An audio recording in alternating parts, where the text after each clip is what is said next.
네, 한 목소리로 합독합니다. 에스라가 여호와의 율법을 연구하여 준행하며 율례와 규례를 이스라엘에게 가르치기로 결심하였었더라. 아멘. 이 말씀으로요, 결정장애 불안 인생의 복음 돌파라는 제목으로 하나님 말씀 전합니다.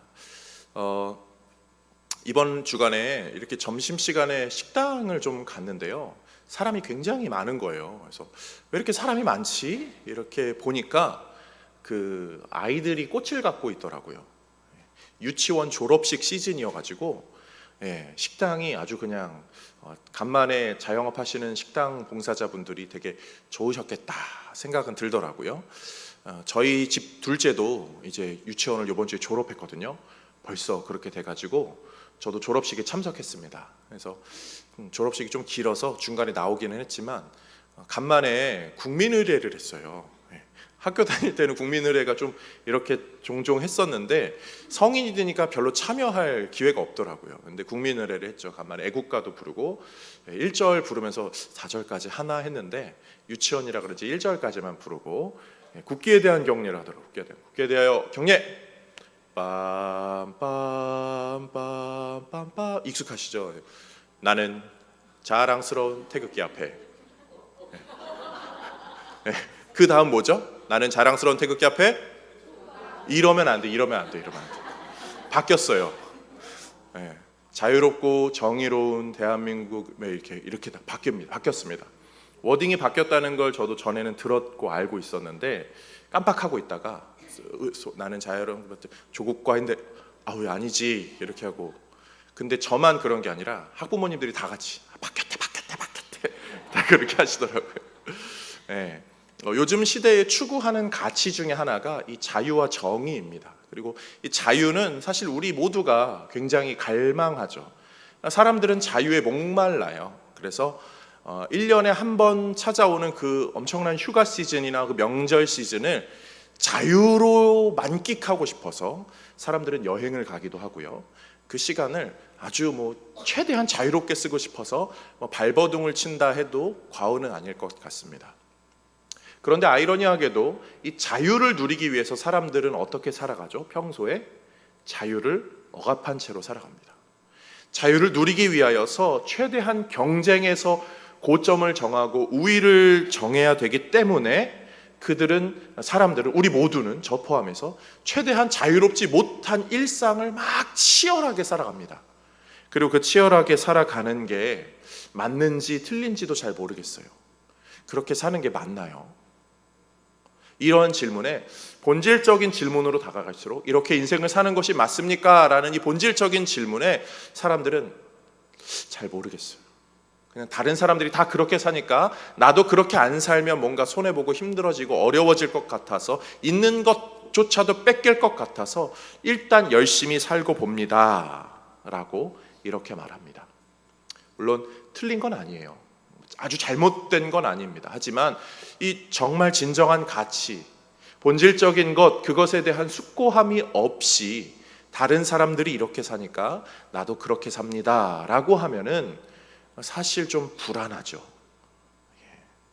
우리 사람은요, 사실 이 본질적인 가치를 추구해야 되는데 죄라는 장벽 때문에 그 본질적인 가치를 자꾸 방해받아요. 그리고 본질적인 질문, 근원적인 질문 이런 걸로 갈수록 잘 모르기 때문에 우리의 본성이 이끄는 사실 도피, 회피의 성향이 막 드러납니다.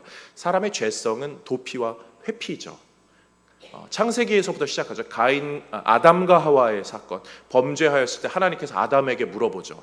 그러니까 아담이 뭐라고 하죠? 여자 때문이라고, 도피하는 거예요. 자기한테는. 여자는 어떻게 하죠? 뱀 때문이라고.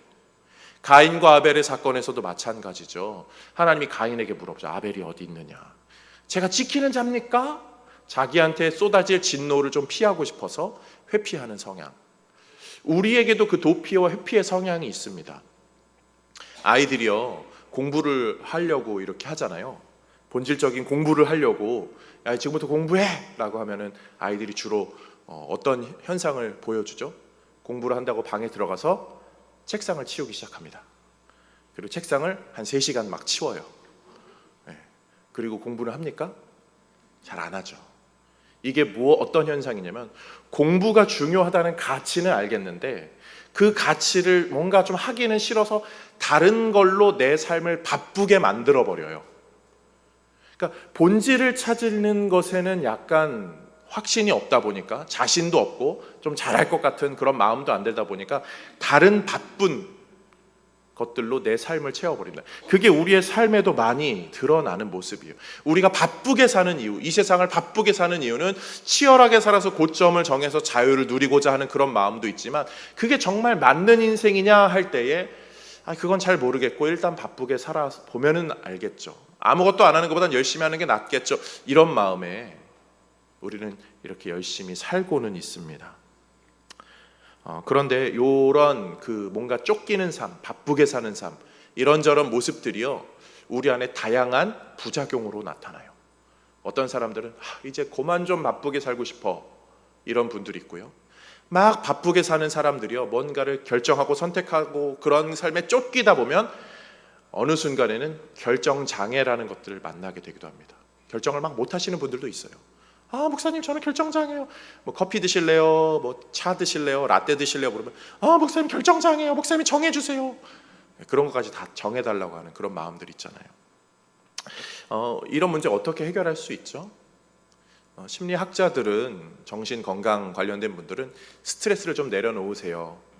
작은 것부터 하나씩 하세요. 이런 걸로 조언을 합니다. 맞아요. 그런 게 우리에겐 도움이 되고 유익은 하죠. 그런데 저는 목사인지라 우리 성도님들이 좀 더 본질적인 거, 더 중요한 것에 대한 가치 추구에 대한 모습은 잃지 않으셨으면 좋겠다는 마음이 늘 있습니다. 목사잖아요. 열심히 살고 세상을 잘 사는 것도 중요한데 이 세상을 우리가 왜 살아야 되는지, 이 세상 이후에는 영적인 것, 여기에 대한 것은 우리가 놓치지 않으셨으면, 영적인 것에 대한 관심을 놓치지 않으셨으면 하는 바람이 저에게는 있습니다.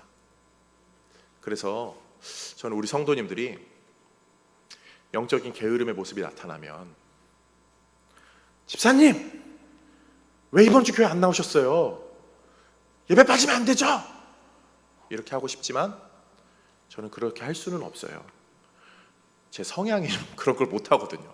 제 성향은 이렇게 막 강하게 이렇게 푸시하는 걸 못 해요. 그래도 괜찮다라고 생각합니다. 저는 소위 말하는 그런 거죠. 좋게 말하면 덕장이에요. 목회 스타일이요. 덕장이어서 그냥 기다려줍니다. 그리고 좀 이렇게 애둘러서 말하고요.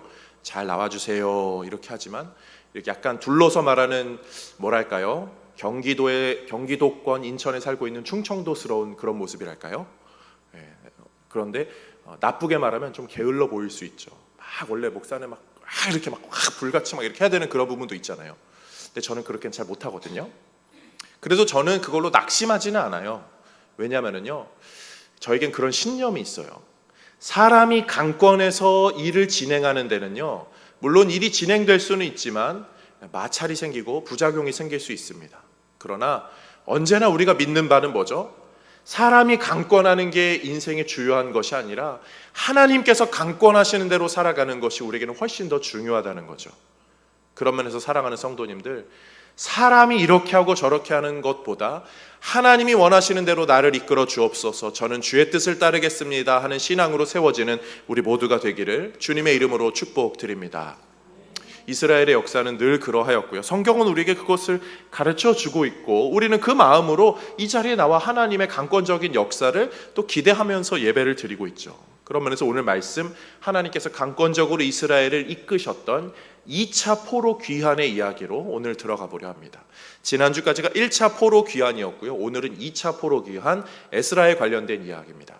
이스라엘의 역사를 조금 간략하게 정리해 보면 이스라엘이 남과 북으로 분열되고 멸망하게 되었죠. 그리고 아수르 바벨론에 의해서 포로기를 거치게 됩니다. 그리고 70년이 지난 후에 포로 귀환이 되는데, 70년의 기간 동안에 우리가 성경에서 익숙하게 다루었던 사람들은 다니엘서에 나오는 사람입니다. 다니엘이 그 끝 말미에 또 하나님의 뜻을 발견하고 기도하게 되었던 이야기 우리가 지난주까지 나눴습니다. 그리고 스룹바벨을 통하여서 1차 성전이 건축됩니다. 1차 포로 귀환이 일어나게 되죠. 그리고 한 6, 70년의 시간이 흐르게 된 다음에 오늘 본문 에스라가 등장을 해요. 그리고 그 중간에 있었던 이야기가 에스더서의 이야기입니다. 이렇게 역사적인 이해를 조금 하시면 좋을 것 같아요. 간략히 다시 설명해 볼게요. 남과 북의 분열과 멸망이 있었습니다. 그리고 포로 기간이 있었는데 포로 기간 동안에 다니엘이 그 기간에 활동을 하고, 첫 번째로 세스바셀 스룹바벨을 통하여 1차 포로 귀환이 이루어졌고, 그 이후에 에스더서의 스토리가 있게 되고, 그리고 그 이후에 에스라가 2차 포로 귀환을 하게 된다. 3차는 느헤미야로 연결되는 그런 성경권에 대한 이해입니다. 역사적으로요, 이 중간 에스더서의 이야기를 아하수에로 왕이라고 합니다. 아하수에로 왕은 히브리 발음이고요, 헬라 발음, 그리스 발음으로는 크세르크세스입니다. 크세르크세스는 우리가 예전에 나왔던 영화 300, 그 영화에 나왔던 나는 관대하다 막 금색 칠했던, 약간 그게 희화된 거예요. 그 왕인데요, 크세르크세스가 이 페르시아죠. 성경에는 바벨론 나라, 그 지역을 바벨론 지역이라고 하기 때문에 말하지만 페르시아의 왕이 됩니다. 근데 페르시아의 왕이 되어서 이 선대의 그런 영향력대로 나라를 더 확장하길 원했어요. 그리고 대표적으로 확장하고 싶었던 지역이 그리스 지역이었습니다. 그리스 지역으로 군사를 이끌고 쫙 가게 됩니다. 그런데 그리스의 도시 국가들이요, 그거를 막고 싶어 했어요. 자기들을 쳐들어오고 있으니까. 역사 좋아하시는 분들은 들어보셨을 델로스 동맹이 거기서 이어집니다. 그리고 그리스 도시들의 연합체와 이 페르시아의 전쟁이 일어나게 되고, 이 아하수에로 왕은 거기서 패전하게 돼요.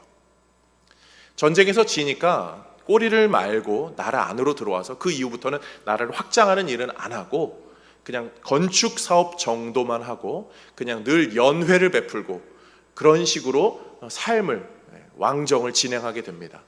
늘 연회를 베풀다 보니까 뭐 이렇게 뒤에서 막 이렇게 저렇게 하는 신하들도 생기고 그렇게 되죠. 그 가운데 왕후 와스디가 폐위되고 에스더가 세워지기도 하고, 뭐 하만이 계략을 하고, 그게 에스더서의 그 배경 스토리입니다. 그런데 왕이 그렇게 연회만 펼치면, 왕이 일 안 하고 놀고 먹기만 하면 어떻게 되죠? 신하들이 좋아할 수가 없죠. 그래서 반란이 일어나요. 반란이 일어나서 그 왕을 죽입니다. 그리고 왕의 첫째 아들까지도 죽여요. 그런데 이 반란을 일으킨 사람들이요, 내가 반란을 일으켰으니까 내가 왕이다 이런 건 아니고, 이 워낙 다민족의 연합체이기 때문에 페르시아가 워낙 거대한지라 왕정은 건드리지 않아요. 그래서 왕의 다른 아들, 조금 학렬이 낮은 아들을 왕으로 세웁니다. 그 사람이 아닥사스다예요. 이게 히브리 발음이고 헬라 발음은 아르타크세르크세스. 저도 익숙치가 않아서 아닥사스다 왕이 세워지게 됩니다. 아닥사스다 왕은 또 왕으로 세워지게 되는데, 요때쯤 해가지고요, 아까 그 델로스 동맹의 사람들이요, 자신들이 한번 이겼잖아요. 기세가 등등해서 페르시아가 통치하고 있는 이집트 지역으로 공격을 합니다. 이집트 지역도 여전히 페르시아가 다스리고 그 왕조가 있는지라 기존에 있는 다른 반란 세력과 합격해서 이집트를 독립시키려고 힘을 쏟죠. 그런데 이번에는 페르시아가 아닥사스다 왕이 군대를 보내서 잘 무마시킵니다. 아닥사스다 왕의 입장에서는요, 이게 이렇게 해결이 되는데 자꾸 이렇게 반란도 일어나고 뭔가 분란의 여지가 있으니까 요걸 좀 관리해야겠다, 단도리를 쳐야겠다 해서 그 중간 지역에 있는 이스라엘에 자기 사람을 심어놓고 싶었어요. 그 사람이 누구일까요? 오늘 본문에 등장하는 에스라입니다. 오늘 에스라 7장 6절 말씀 함께 읽어보겠습니다. 이 에스라가 바벨론에서 올라왔으니 그는 이스라엘의 하나님 여호와께서 주신 모세의 율법에 익숙한 학자로서 그의 하나님 여호와의 도우심을 입음으로 왕에게 구하는 것은 다 받는 자이더니. 아멘. 두 가지 봅니다. 율법에 익숙한 사람, 왕에게 구하는 것은 다 받는 사람. 중간에 하나님의 도우심이라는 표현이 있긴 한데요, 위아래로 그렇게 말해요. 율법에 익숙하다는 건요, 에스라가 제사장 가문의 사람으로서 율법에도 충실하였던, 그래서 이스라엘 민족 공동체에서 인정받는 사람이라는 거예요. 왕에게 구하는 것은 다 받는 사람. 이 사람은 누굴까요? 그냥 하나님의 은혜가 있어서 기도했는데 왕이 알아서 막 집 앞에 쌀 갖다 주고 고기 갖다 주고 그런 걸 말하는 게 아니에요. 철저히 역사적인 고증인 거죠. 왕과의 관계가 괜찮은 사람, 왕이 신임하는 사람. 그래서 왕에게 이렇게 합시다 저렇게 합시다 조언할 수 있고 왕의 조언을 듣고 주고받는 그런 사람이었습니다. 그런 사람에게 하나님의 은혜가 더하여져서 포로 귀환단을 이끌고 이스라엘을 자유민족 공동체로 세워가는 이야기. 이스라엘은요, 이 역사에 막 휘몰아치는 이 상황에서요, 늘 기도로, 말씀으로 살았던 사람들이에요. 다니엘의 시대에 기도의 신앙의 선배들이 있었고요. 스룹바벨, 세스바살, 그리고 성전이 지어지는 이야기, 그리고 에스더의 이야기는 어떠하죠? 금식하며 기도합니다. 이스라엘 민족 공동체는 왕이 바뀌고 막 정권이 바뀌고 이런 가운데서도 기도의 신앙으로, 말씀의 신앙으로 계속 잘 세워지고 있었고, 그 중에 두각을 나타냈던 사람이 에스라였습니다. 하나님은 이스라엘을 그렇게 훈련시키고 계셨죠. 시대가 어떠하든, 상황이 어떠하든 자신의 자리에서 말씀을 잘 지키고 충실하게 살아가는 이들에게 하나님은 미래를 준비시키고 있었습니다. 소망하기는 우리 동성교회가, 우리의 인생들이 그렇게 쓰임받을 수 있기를 주님의 이름으로 축복드립니다. 그냥 기도만 하고 있더니 하나님이 알아서 잘 해주시겠다, 이게 아니라 우리가 가진 각자의 자리에서 최선을 다하여서 우리의 직무를 다하여서 우리의 일터에서, 우리의 가정에서 우리가 열심히 살아갈 때 하나님의 은혜의 손길이 더하여지면 거기서 더 놀라운 역사가 나타나게 될 줄로 믿습니다. 오늘 본문에 그렇게 에스라가 쓰임을 받습니다. 7장 25절 보면은 얼마나 대단하게 쓰임 받는지 보여집니다. 읽어볼게요. 에스라여, 너는 내 손에 있는 내 하나님의 지혜를 따라 내 하나님의 율법을 아는 자를 법관과 재판관을 삼아 강 건너편 모든 백성을 재판하게 하고 그중 알지 못하는 자는 너희가 가르치라. 아멘. 아닥사스다 왕이요, 에스라에게 부탁합니다. 너의 하나님, 굉장히 존중하는 당신의 하나님, 당신의 그 율법, 당신의 사람들을 세워서 재판하게 하고 그 지역을 다스리게 하세요. 왕의 존중, 정권의 존중을 받는, 관계를 잘 맺은, 기도와 말씀으로 무장된 아주 모범된 사람, 그 사람이 에스라였습니다. 20절 말씀은 이렇게까지 말합니다. 그 외에도 내 하나님의 성전에 쓰일 것이 있어서 내가 드리고자 하거든 무엇이든지 궁중창고에서 내다가 드릴지니라. 아멘. 재정에 관련된 것까지도 신임하고 밀어주는 상태, 거기에 하나님의 은혜가 더하여진 거죠. 에스라에게 그러한 능력이, 그런 자리가, 총독에 준하는 자리가 주어졌을 때 에스라가 어떤 결정을 하냐면요, 10절 말씀 이렇게 말해요. 에스라가 여호와 율법을 연구하여 준행하며 율례와 규례를 이스라엘에게 가르치기로 결심하였었더라. 아멘. 여기서 에스라의 특별한 점이 나와요. 에스라는 자신의 삶에서도 최선을 다하고 열심히 살았을 때 하나님의 은혜의 도우심이 있어서 더 넓은 지경으로 펼쳐지게 되었을 때, 그때 나의 영광을 위해, 나의 안위를 위해, 나의 유명세를 위해 그것을 쓴 것이 아니라 하나님을 위하여서 내가 이 순간들을 사용해야겠다, 이 순간을 선용해야겠다 이야기한 거죠. 그런 면에서 사랑하는 성도님들, 우리 인생이 내가 느끼기에 하나님이 나에게 은혜 주셔서 이렇게 되었어 라고 할 때에 그 순간에 자기 욕심에 빠져버리는 것이 아니라 나를 이끌어 주신 하나님, 나에게 은혜 주신 하나님을 떠올리며 하나님의 영광을 추구하는 인생으로 세워지는 우리 모두가 될 수 있기를 주님의 이름으로 축복드립니다. 우리에게 더 중요한 가치는 언제나 하나님이잖아요. 아니란 모습으로 하나님 저 좀만 더 잘해주면 제가 더 잘할게요, 이런 거래하는 신앙이 아니라 하나님이 은혜 주심을 늘 기억하면서 하나님, 제가 은혜에 걸맞는 삶을 살겠습니다, 그런 모습으로 살 수 있어야 하죠. 목사로서 이런 이야기를 하는 게 좀 조심스럽고 죄송스럽기도 하고 제 마음에 좀 거리낌이 있지만, 그런 이야기들 있잖아요. 하나님하고 줄다리기 하다가 모른 척하고 그냥 좀 이렇게 설렁설렁 하다가 한 대 맞고 돌아왔습니다. 그런 신앙 고백하시는 분들 종종 있을 수 있거든요. 가급적이면 안 그러시는 게 제일 좋잖아요.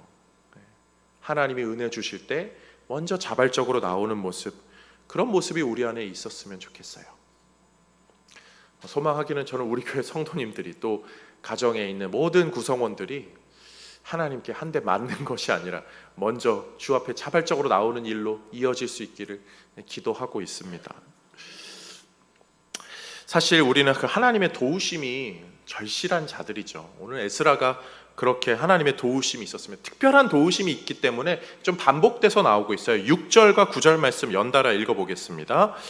이 에스라가 바벨론에서 올라왔으니 그는 이스라엘의 하나님 여호와께서 주신 모세의 율법에 익숙한 학자로서 그의 하나님 여호와의 도우심을 입음으로 왕에게 구하는 것은 다 받는 자이더니. 또 9절, 첫째 달 초하루에 바벨론에서 길을 떠났고 하나님의 선한 도우심을 입어 다섯째 달 초하루에 예루살렘에 이르니라. 아멘.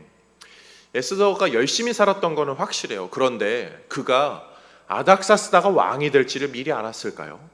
그가 이스라엘의 그러한 대표자가 될 줄 알았을까요? 포로 귀환이 일어날 줄 알았을까요? 그거 몰랐죠. 그렇지만 그가 열심히 살았을 때 하나님의 도우심으로 이 관계들과 역사들이 진행이 되죠. 이 세상에 열심히 안 사는 사람들 없어요. 우리 믿는 사람들만 열심히 살지 않아요. 아니, 열심히 사는 이 경쟁이요, 얼마나 치열한지 믿음 때문에 우리는 때로는 한 발자국 더 뒤로 밀려납니다. 다른 사람들은 야, 승진하려면 저 회식 참여해야지, 야, 승진하려면 좀 이런 거 해야지, 사업 잘 되려면 좀 이렇게 저렇게 좀 비굴하게도 굴고 저렇게 하고, 야, 주말 너 그런 거 다 반납하고 이렇게 저렇게 해야지. 세상은 우리에게 그렇게 압박하고요. 실제로 우리의 경쟁자들은 그렇게 하고 있잖아요. 열심히 산다고 잘 되는 게 보장이 안 되는 사회입니다.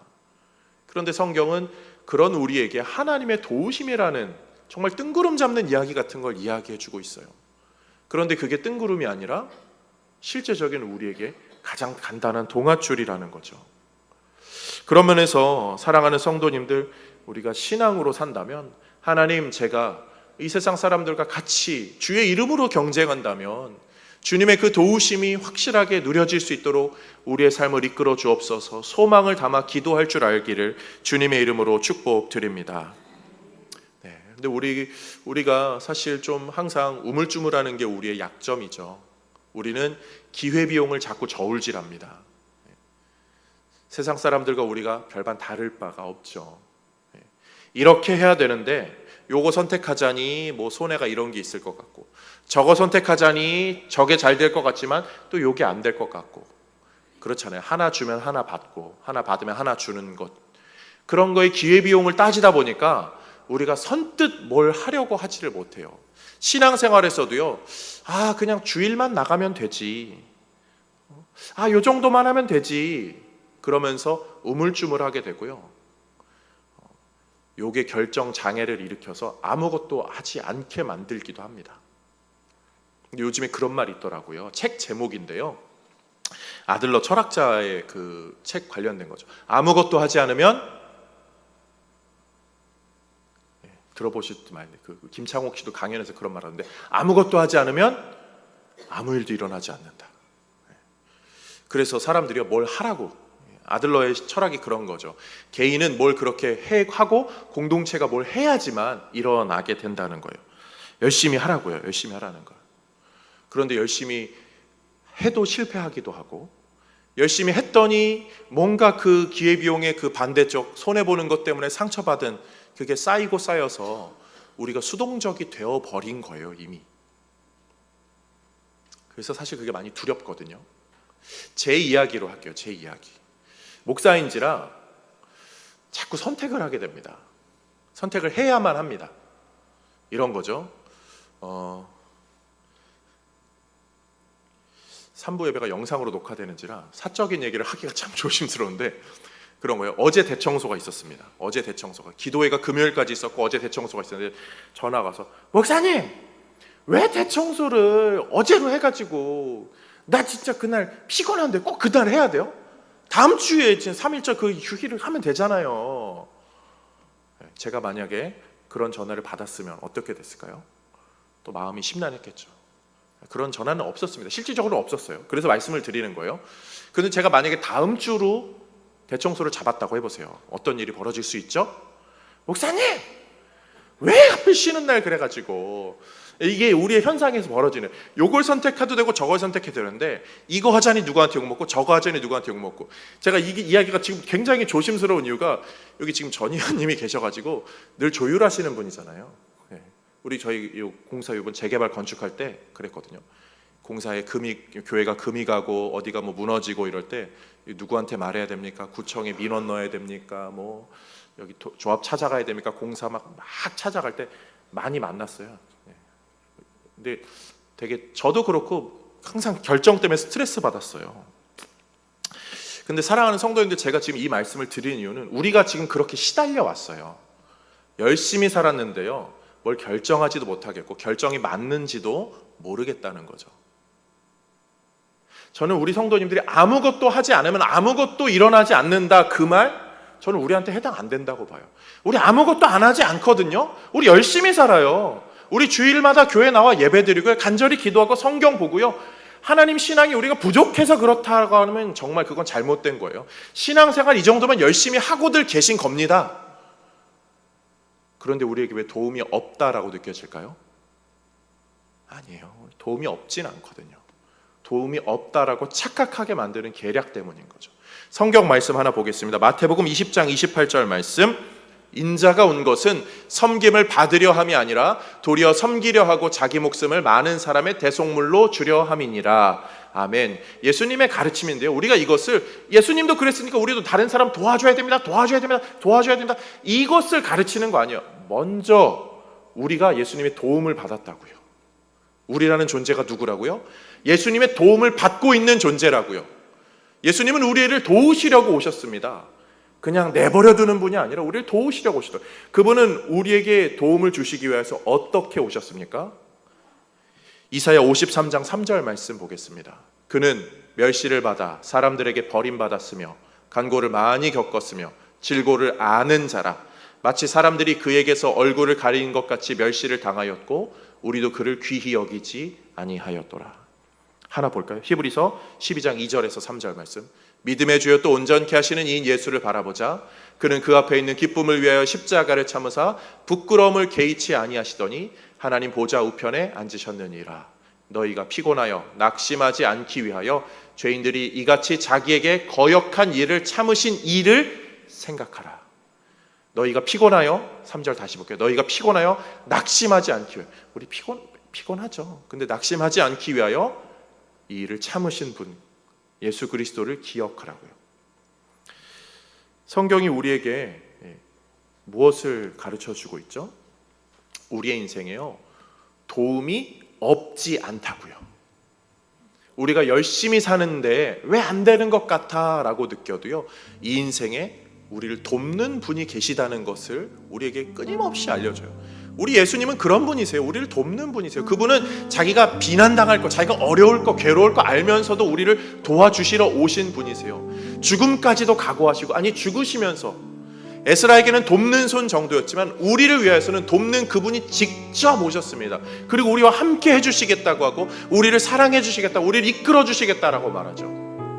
오늘 본문은요, 우리에게 에스라처럼 사세요, 에스라처럼 결단하세요, 에스라처럼 열심히 살아서 거기까지 올라가서 그런 다 도움 다 누리면서 사세요, 이런 것을 이야기해 주기는 것 같기도 하지만 동시에 우리가 에스라가 아님도 깨닫게 하는 거예요. 우리는 그 백성이에요. 에스라의 밑에 있는 백성. 왕과, 세상의 왕이 아니라 하늘의 왕과 가장 가까운 그분이 우리의 지도자시라고요. 하늘의 그 제사장보다 가장 높은 대제사장, 그분이 우리의 지도자시라고. 그래서 그분이 우리를 이끄시기 때문에 우리는 그분의 인도함 따라서 이 험한 세상에서도 신앙으로 살아갈 수 있다고요. 결정장애에 시달리는 분들 계십니까? 이렇게 해도 괜찮고요, 저렇게 해도 괜찮아요. 잘 돼도 괜찮고 안 돼도 괜찮다는 것이 하나님이 우리에게 가르쳐주는 신앙이죠.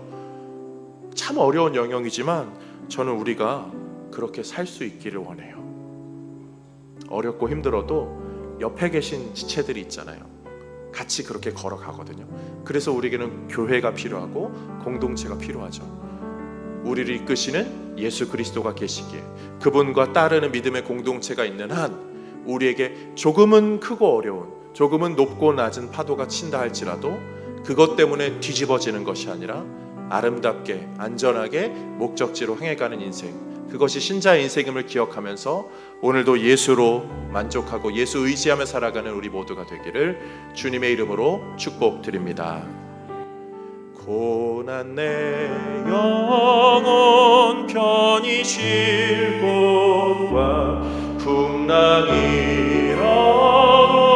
안전한 곳 폭풍까지도 다스리시는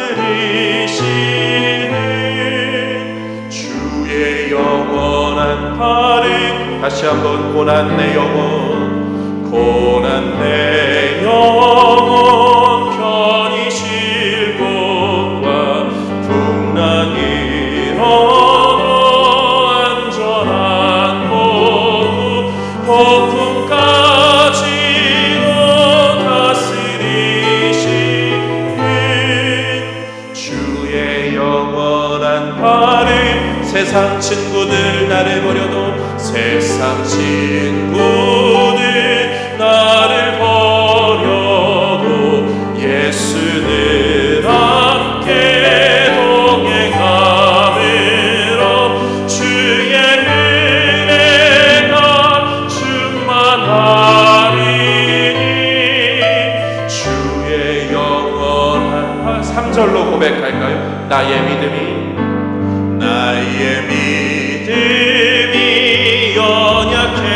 연약해져도 미리 예비한 힘을 주시며 위태할 때도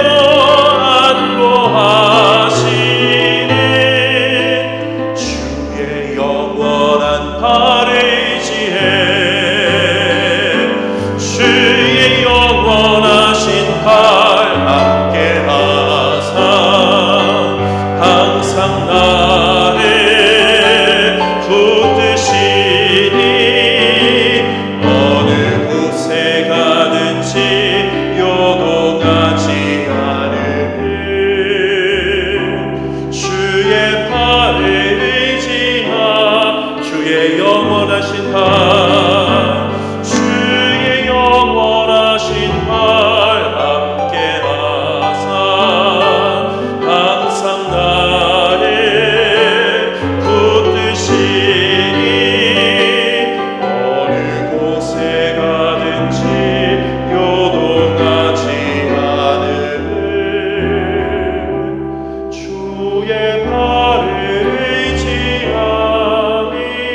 의지함이라. 우리 마음으로 함께 기도합시다. 하나님, 나라가 바뀌고 정권이 바뀌고 여러 일들이 일어남에도 불구하고 하나님 이스라엘 백성들을 그렇게 사랑하시고 챙겨주시고 아껴주셨던 것처럼 우리의 인생들도 세상의 풍파 가운데서 주의 인도함 따라서 주의 영원한 팔 의지하며 아름답게 걸어갈 수 있도록 하나님 우리의 삶을 인도하여 주옵소서. 크고 작은 문제들, 긴급한 문제들, 괴로운 문제들 모든 것 우리 힘으로 이길 수 없는 것 우리 하나님의 도우심이 우리 가운데 있기에 감당할 수 있습니다.